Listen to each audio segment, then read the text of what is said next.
I'm Chief Cheryl Victorian. This is Waco PD on the beat. Whether it's crime or just getting to know the Waco Police Department, we're here to talk about things that matter most to you. Hello, Waco, and welcome to Waco PD on the beat. I'm Sierra Shipley, your Public Information Officer. And I'm Officer A.J. Smith, the Crime Stoppers Coordinator for McLennan County. And we wanted to just start this episode by giving our condolences to the community, the teachers, the students, first responders of Uvalde. Just such a tragedy that happened on Tuesday. Just an unimaginable event that took place, and the amount of suffering that those people are experiencing. Right. I mean, we've said it time and time again about, the life is just valuable. It is just respect for life is something that's so important, and is what we're going to be talking a little bit about in our podcast today. We're going to have Betty Beard, who is an active member of our community, and also Sergeant Cassie Price is going to come on a little bit later of our gang unit just to talk about the gun violence we've seen in our area, the shootings we've seen in our area, and how the city here is working to work on getting those situations handled and taken care of. Yeah, the incidents that we're having, like we don't want to see, we don't want to have to investigate more loss of life. Right. We want to make our community safe and bring us together to do what we can for that. So we have Betty Beard, and like we said, she is a very big community advocate, community member. She does helps the community in a multitude of ways. I'll let her explain a little bit about what she does, but something most recently you might learn is is it Parents Against Crime Coalition? Did I get that right? Wonderful. So talk a little bit, about why you as a community member want to be involved in what's going on today. Well, I'll tell you. I guess I've always been an advocate for, doing things in the community, volunteerism, but also taking care of people.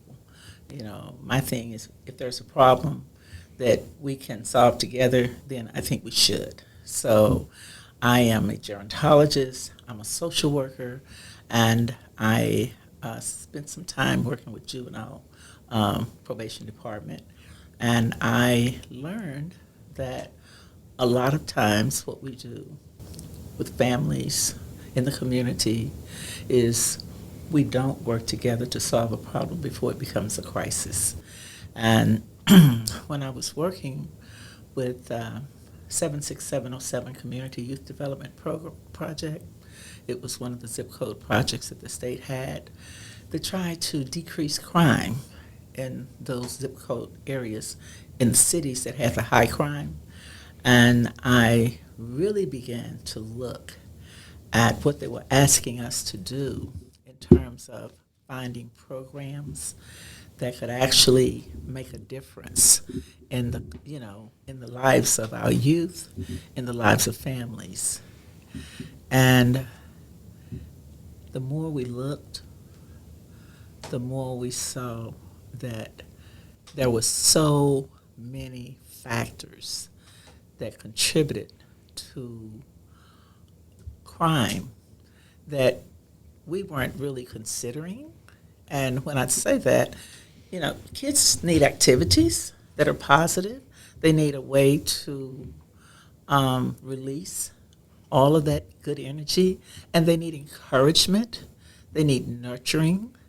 And when we looked at crimes, we were looking at behavior, we were looking at the family dynamics, and all those things matter.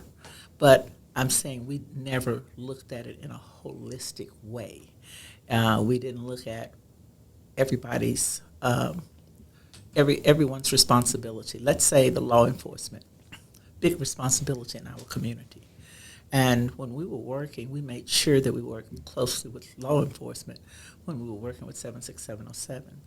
Well, and I feel like the Parents Against Crime Coalition kind of helps bring those parents together to help understand maybe how to get into their, how to connect with their kids. Yes. And what they can do as parents to steer their kids in the right direction. And maybe if they are traveling into a life of crime, they can at least stop it early, or at least kind of figure out from that kid's point of view, what do I need to do as a parent or as a community member, like you and yourself, to help the community as a whole? If someone, how did the Parents Against Crime Coalition start? How did that come about? There were several of us that sat down and I wrote it. We had board members, people like Shayla Williams, that had a lot of input.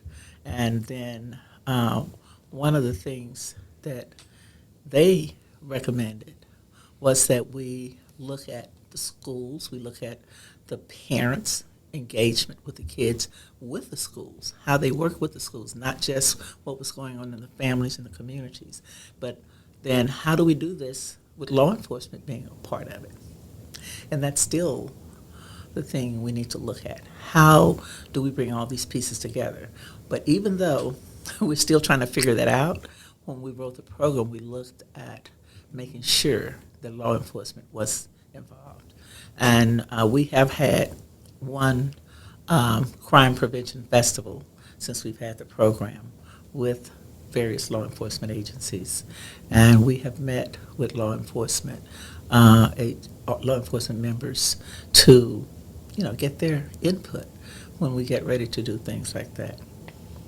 We try to invite law enforcement to whatever we have because we think it's important that everybody works together and that our children, our families see law enforcement. I'll tell you all, when we had our forum last week, there was a child that mentioned that he didn't trust the police. There was another child that said, I don't want to be a snitch. We want to take all of that. We want to remedy that. We want to learn to work together.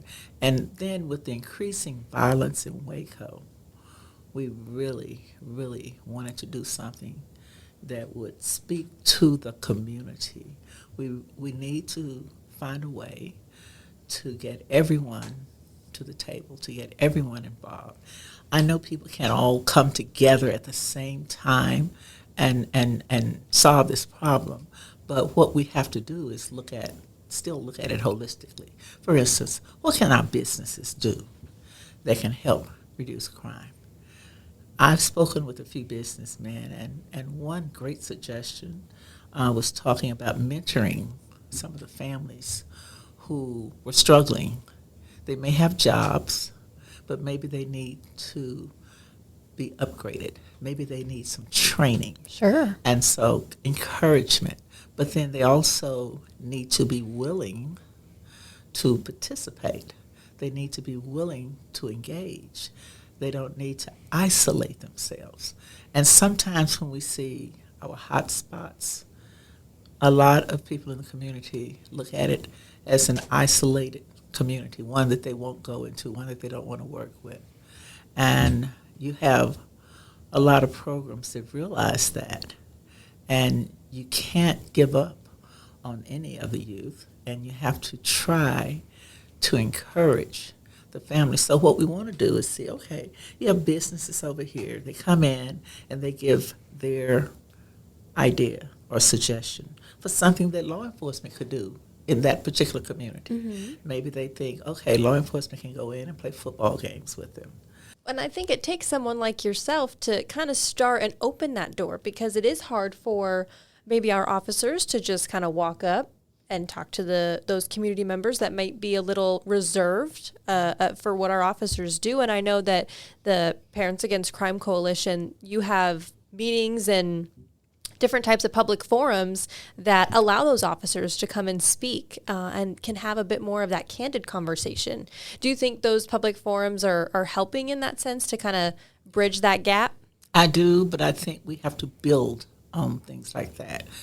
What I believe is that the more activities we have, where we have our parents and children together, where we have our parents understanding the need for them to be engaged as we have our activities, I believe that parents eventually understand that, hey, here's an opportunity for me to get in, do a little volunteer work, but be with my child and see what they're doing. And then they build more of a bond. You know, a lot of times young children who live in some communities, they may have a lot of playmates, and next thing you know, they have a lot of peers that are kind of leading them, peers that they're, playing with, talking with, having hobbies with, playing ball with, whatever. But what happens is they start moving toward those peers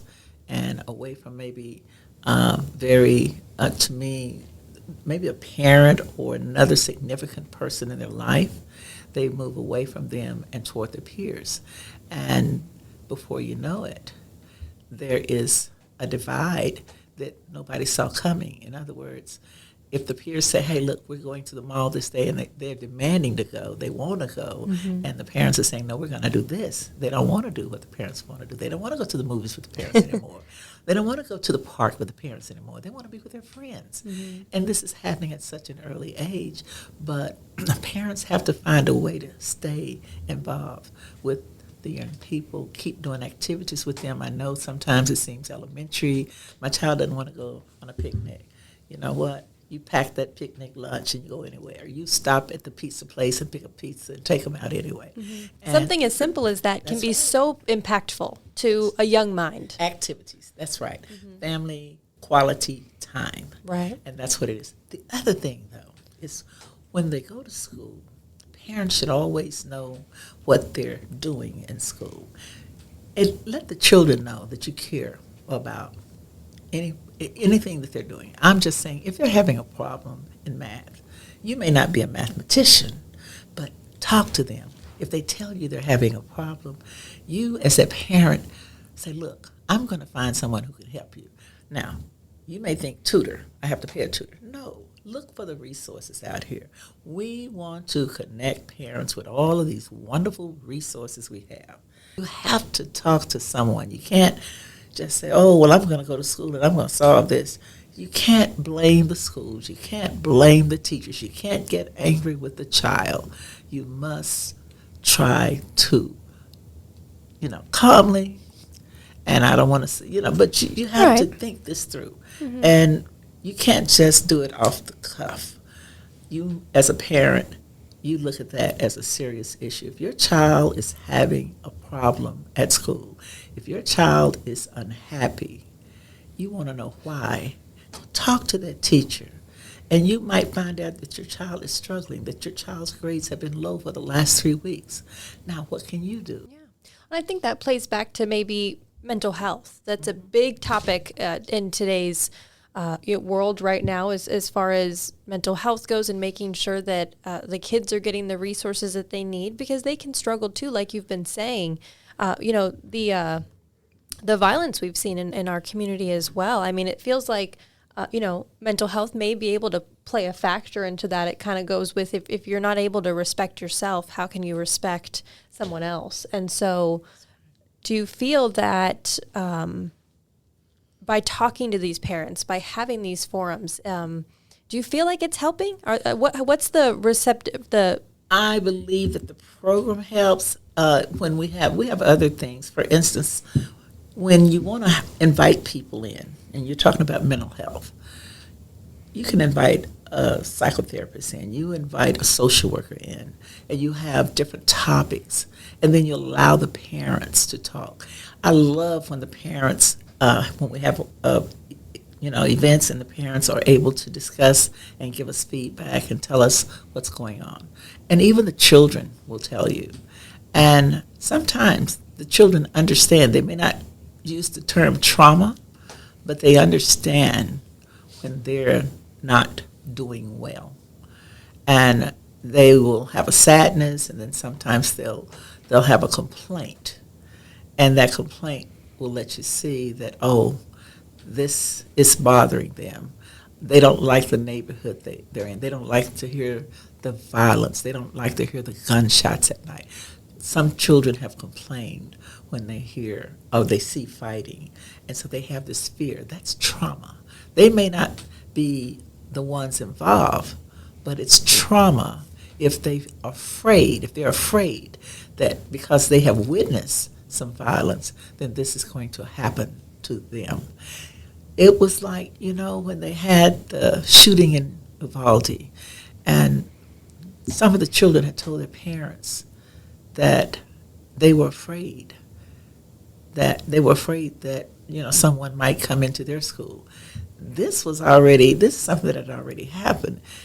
That to me is more common today among children because they're sharing their feelings about what happens. Because when they go to school, they may see something play out in the school that came directly from their neighborhood. Right. So they see the same things happening in the school that they see in their neighborhoods. So that means that culture has moved into that school.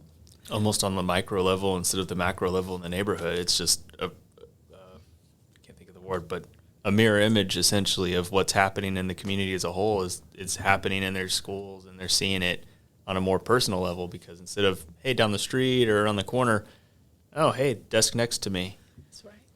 I think it's easy too for kids to revert to anger to express their emotion Because that's what they've learned, right? Mm-hmm. And if you're in a neighborhood and you're just being quiet and everybody else can, demonstrate their feelings and they can express it, and you may for a little while not do it, and then after a while you said, oh, it's accepted. No matter what I was taught in the house, at home, by my parents, no matter what I was taught at school, this is what they're doing. So I better learn to express my anger. I better raise up my voice another notch so that they can hear me, because I don't want them to beat me down or think that I'm weak, you see. And kids, that's a natural occurrence for kids. You know how you can take on elements from your environment. You do it in your homes. This is how we learn. This is called social conditioning, right? And so when you talk Monkey see, monkey do. Yeah.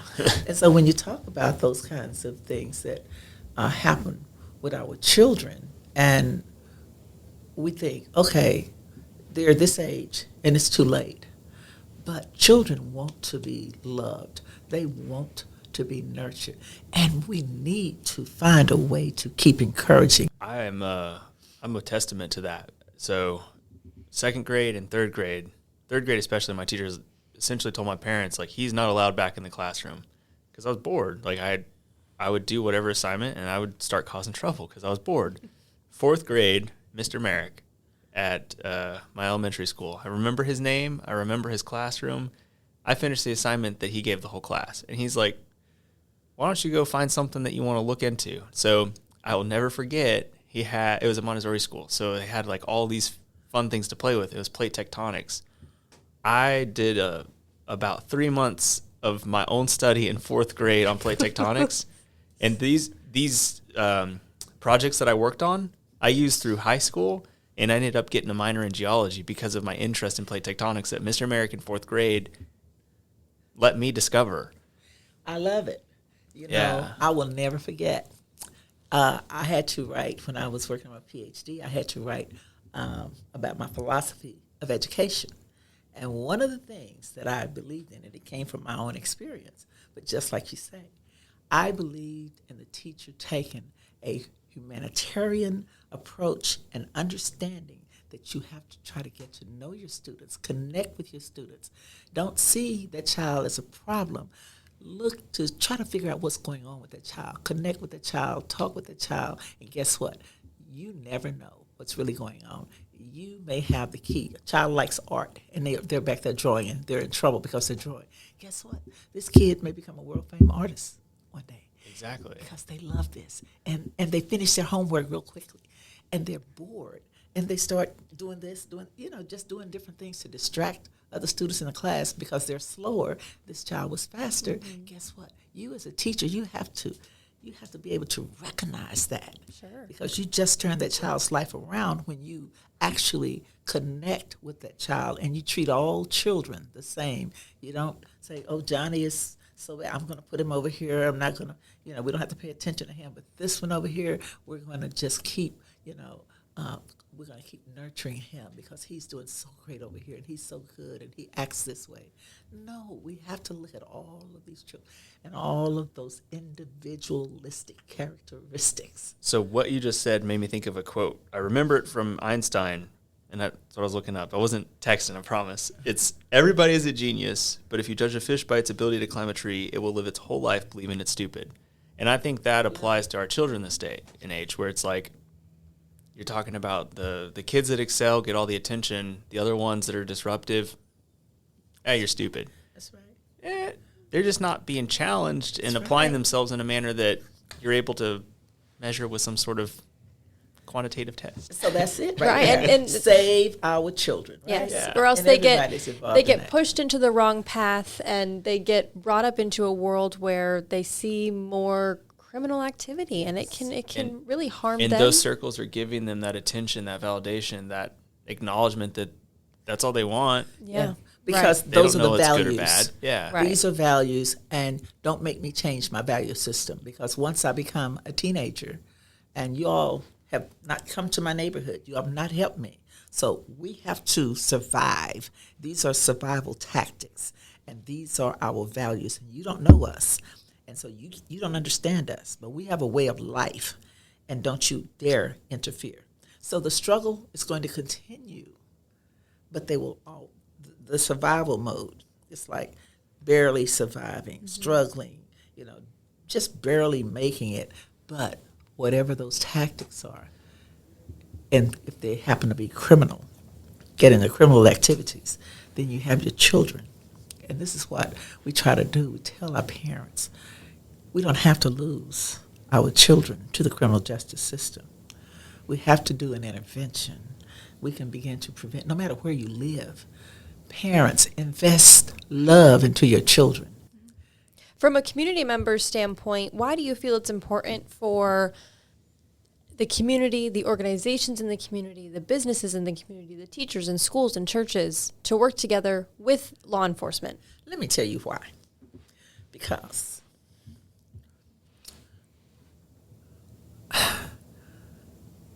let's go back home. Let's start at home. When you have a problem at home, you're a parent, and you have a child that's struggling, you're not going to turn your back on that child and let that child struggle. And your other family members, if they see you struggling as a family, you got your extended family, they're not going to turn their back on you and say, oh, they can't pay their bills, they're struggling over there, their water is off, their gas is off. And they're not going to let you struggle. They're going to come talk to you. They're going to try to help you. What they say, teach a man to fish. He learns. So if they need to help you, they'll help you in that way. Now, if they keep giving you, they're just being enablers. But I'm just saying, we have to learn to solve problems. So in a community, when you have law enforcement, they have a job to do. And we make the job of law enforcement so much more difficult when we don't know how to work with them, when we don't understand that they have a purpose for being here. And their purpose is to serve our community, make it safer, so we can feel safe at home in our houses, so we can feel safe when we go out, right? And then we want to be able to call them when we have problems. When we work with our law enforcement, we make our community better.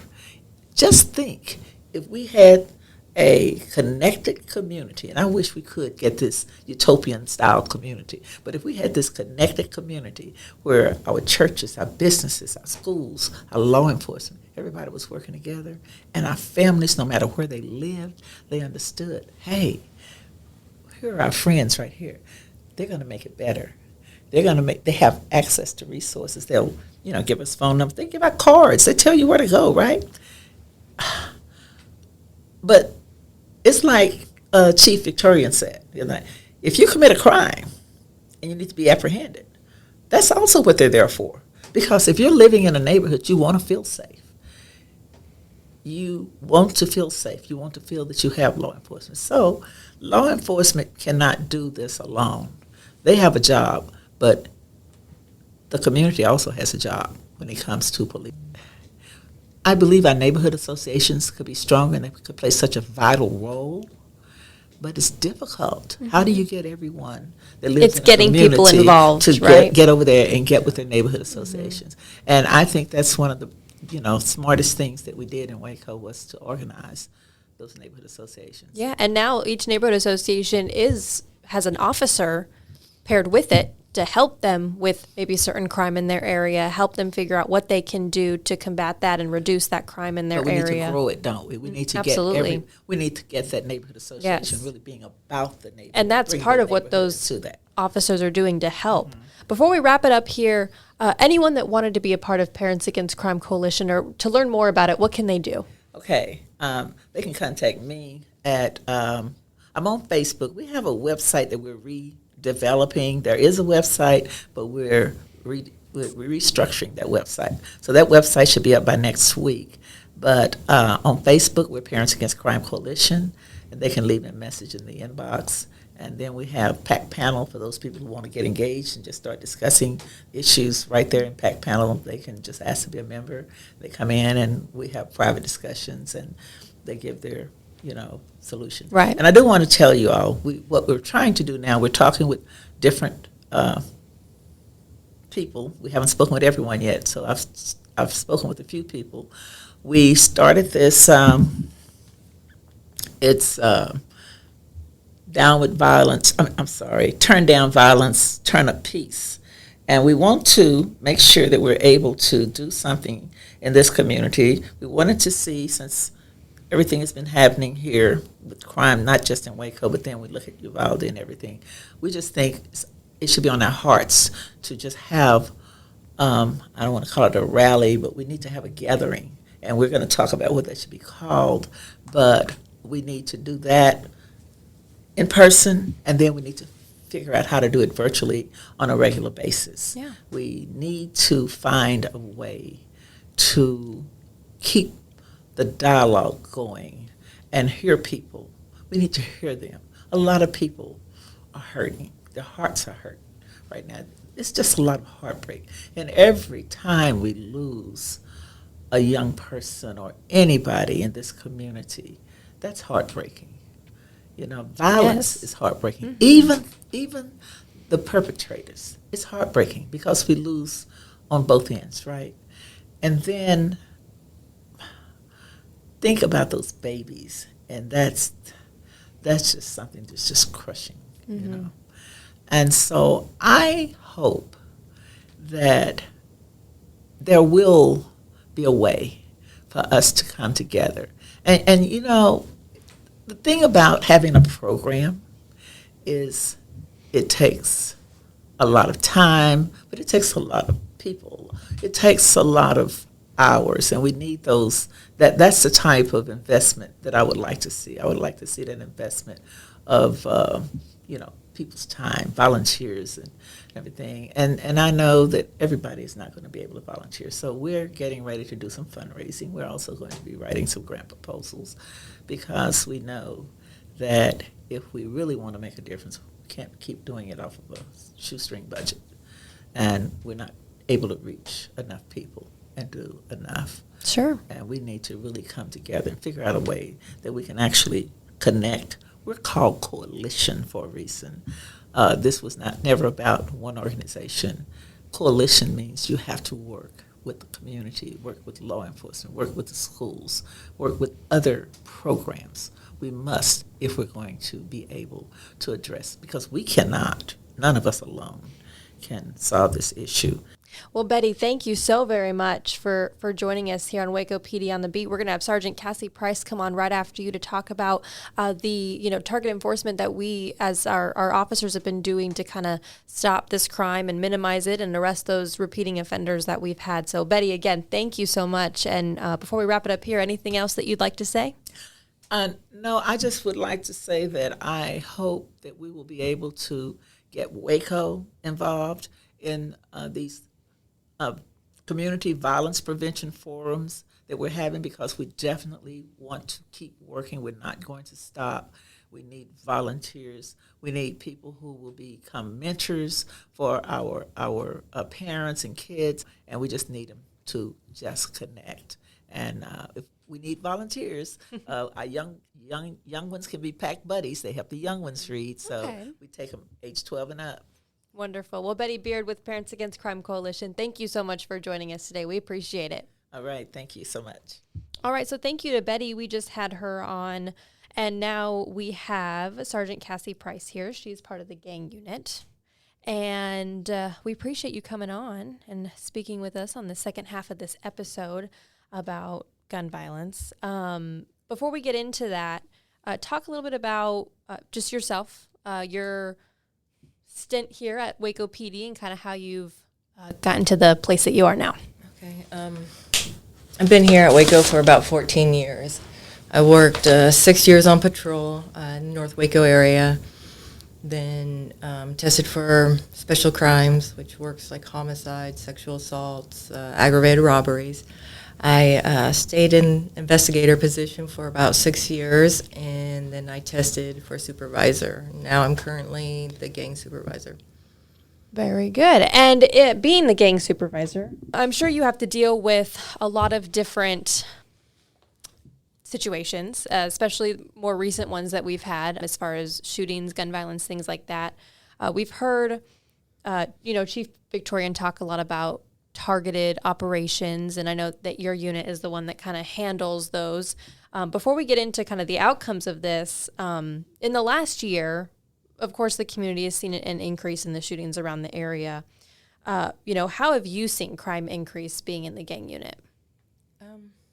I think even though I haven't been in patrol for a while, but been a patrol officer and doing those traffic stops, it was, you very rarely found a firearm. It was, if you got drugs or something like that, that was somewhat common. And it was not as common as today with the firearms. Like, it seemed like every traffic stop we're pulling a gun out of a car, and not a legally possessed firearm, because you can travel with firearms in your vehicle, but more and more traffic stops are leading to us seizing illegally possessed firearms. And it's crazy because you just didn't see it as often. So I think that's alarming and concerning for everyone's safety. So I feel like she asked you a couple of easy questions. Mine's going to be a little bit harder. So we might always see like a little bit of an increase in whatever type of crime we're talking about. But this year in particular, it seems like there's been a very big increase, and it's been big enough for the community to notice. What have you guys been doing to combat that and kind of help give people some peace of mind? Like, let them know the behind-the-scenes work that you guys are doing. Actually, I guess I can answer that in two different ways. I believe that there was an increase too, so I asked our analysts to pull statistics, and really we're on the same track for last year's. It hasn't been that big of an increase. Oh, okay. It's just that we're being more transparent with the information that we're putting out to the public. But it does personally feel like there is an increase, because I was shocked. I was ready to report like this huge increase of shootings and violence. And it really seems since COVID occurred that we are seeing these increases. And just me personally, what are we doing to fight these what's the word you're looking for? To combat the problem? We're running different investigations. We're targeting hot spots. And what I mean by that is the areas in which these discharges are occurring, or where the drive-by shootings are occurring. We're reaching out to the people that are involved in hoping that they will communicate and talk to us about this, because without their help, it takes a lot longer to make any progress. How successful is that? Well, we are seeing some success. Recently, we've made, I think, 5 arrests for individuals that have conducted a drive-by shooting. The problem is that, it was 3 months worth of work to make those 5 arrests just now, and it wasn't an overnight thing. We're not able to arrest somebody because they did something yesterday due to all the work that we have to do. And I'm sure, while it's taking you those 3 months to get that information, to get the warrant, they've probably done something else that they're reoffending, adds to it. Definitely. Mm-hmm. Yeah. When I'm sure as far as when you are trying to solve these cases, there's many challenges that come up when figuring out who that offender is. What are some challenges that the gang unit sees that kind of sets those back with not being able to arrest quicker? Lack of help from the community. There'll be drive-by shootings with numerous people out there, even neighbors. Maybe they're not even involved, but they don't want to say what they saw because they're afraid of what might happen to them. So a lot of people, if they do talk to us, it will be a hearsay information. So-and-so told me this, so-and-so told me that. It's never firsthand. And for us, it has to be firsthand information. Hearsay is not admissible in court.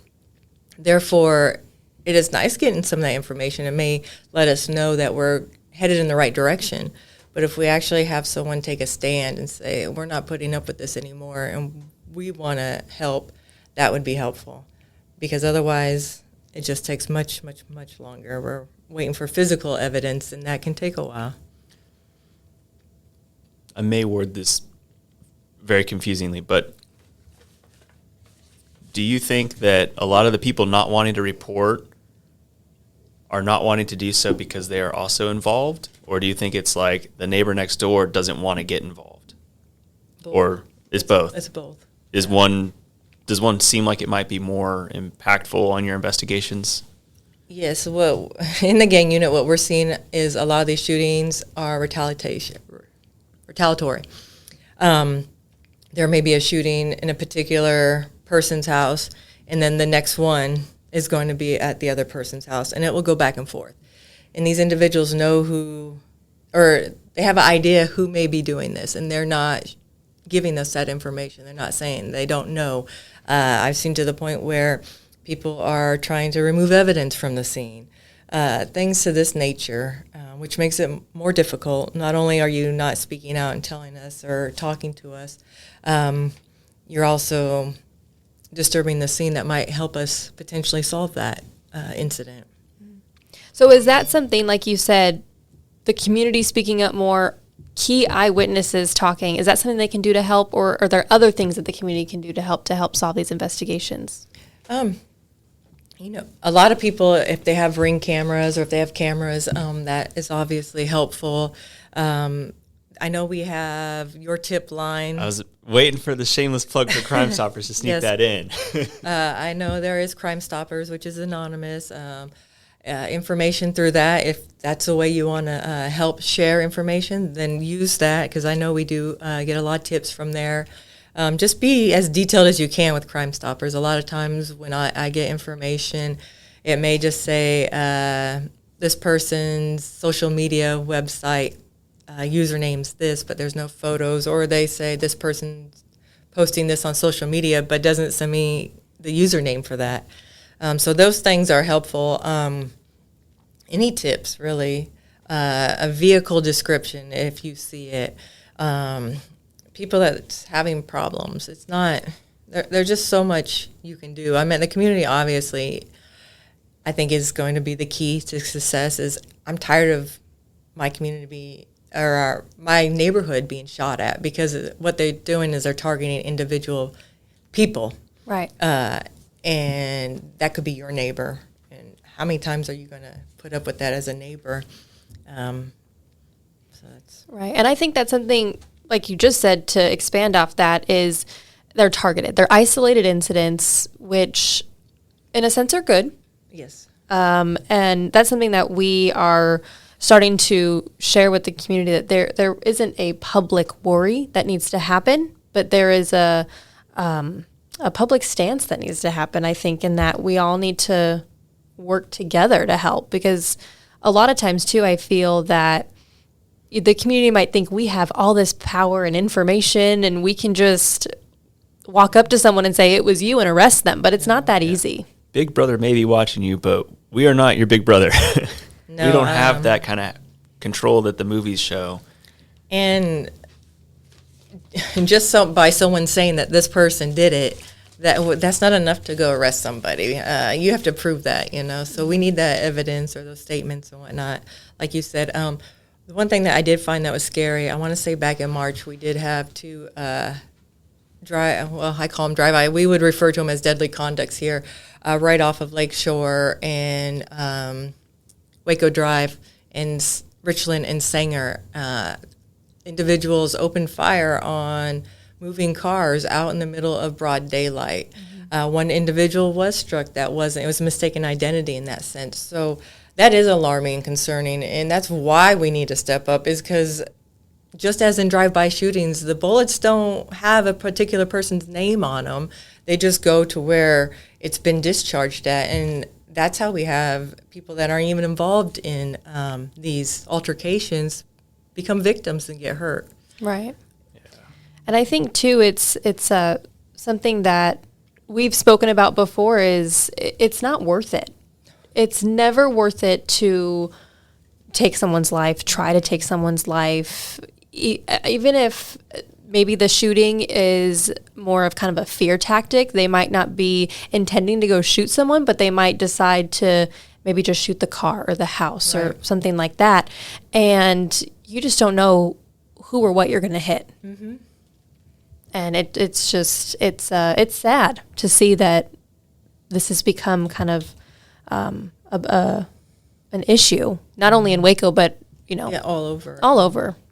I think the worst part for me is I feel like the value of life, that they're not seeing how significant that is, because so many people are losing their lives. And I know, not like you said, not just in Waco, but for us, how many youth do we have to lose? Mm-hmm. I mean, and regardless of if it was your friend, family member, or somebody you went to school with, that loss of that person is going to impact our community. Right.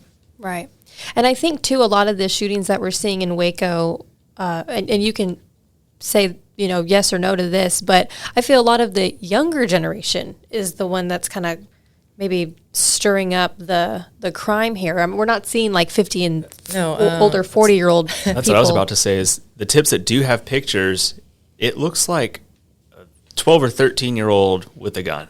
And that just blows my mind. Well, being with the gang unit, we do investigate adult gang, identify gang members and juvenile gang members. I can tell you that 90% of our time is dealing with the juvenile offender or gang offenders. They're definitely more active. I believe they don't show any regard to life. So we're seeing them do probably about 95% of the offenses that we're investigating. Right. And the shootings take up our time, and that's what we're going to concentrate on, is because we want to stop the violence. We're going to concentrate on the individuals that are conducting these drive-by shootings, because like you said, it doesn't have somebody's name. You may intended to just scare somebody, but accidentally killed someone. Mm-hmm. So that is what we're going to investigate. That's what we've been targeting, and that's what some of those violent crime targeted operations are for, is we're going to go in those areas and target the individuals that we believe are responsible for that. And at a certain point, once we get the physical evidence and have enough to make the arrest, we will make the arrest. Right. So you guys are, identifying those offenders, either making arrests with the offenders you already know of, and you're also maybe seizing those guns that are used in those crimes. What are some of the, stats that you have as far as the work you've done thus far this year? So right now, I know in the last few months, we were able to get 9 guns off the street. Out of those 9 guns, 3 of them have come back to numerous drive-by shootings. So we're working on getting arrest warrants and building the cases for that. But one thing that I thought that was interesting, talking to our crime scene technicians, is how many firearms are actually being collected, and are we on the same path as we were last year? I wrote this down, so I have to look at this because I can't remember where I wrote it. While she's looking for this, an opportunity to bring up something new that Crime Stoppers is doing and hopefully increase these numbers going through the rest of this year. Crime Stoppers will pay up to $1,000 reward for a tip leading to the recovery of an illegal firearm for our Grand for a Gun campaign to help end gun violence. But now you have your stats. Okay. Yes, so in my stats, so in 2020, 289 firearms were seized due to criminal investigations. In 2021, 436 firearms were seized. In 2022, and just in the 4 months, because I don't have May stats, we have seized over 281 firearms. So we're on a huge increase. And the pace, if we continue to go this way, will be significant compared to last year's. That's incredible. It is. That crazy. number, that's insane to hear that number. And I mean, that number is only going to grow from here, I'm sure. Yeah. And that's not legally possessed. Those are illegal firearms. Illegal firearms. 281 illegal firearms just this year. Just for them from January to April. Yes. Wow. Oh my goodness. Well, with all of that said, what's something that you'd like to explain to the community about your work or your unit, or something that you would like the community to remember as they see another shooting happening in the news, or they see another press release about someone being killed? I would ask them to get involved. Stand up for what you believe in and make the community a safer place. I agree. I think that's one thing that we've been trying to say this whole time, is that we need your help. It's a help you help us situation, and so we can't do the job without you guys. Yeah, I mean, the people listening to this and everyone else in the community are the eyes and ears that are there 24/7. You guys can work as much surveillance as you want, but you're not going to be there 24/7, and you're not going to be in the whole city. So we need that buy-in and cooperation. And if you're scared, contact Crime Stoppers. If you don't want to say anything, hey, Crime Stoppers will pay you up to $2,000 if it leads to an arrest. So anonymously say it to us, and I'll get it to Sergeant Price or whoever it needs to go to. Well, Sergeant Price, thank you so much for joining us here on this episode of Waco PD on the Beat. If you've got nothing else to say, I think we can wrap it up here. Yeah? Yep. You're good. Wonderful. Well, thank you guys so much for joining us. I'm Sierra Shipley, the Public Information Officer. I'm Officer AJ Smith, the Crime Stoppers Coordinator for McLean County. Have a good one, Waco. Until next time. Waco PD on the Beat, the heartbeat serving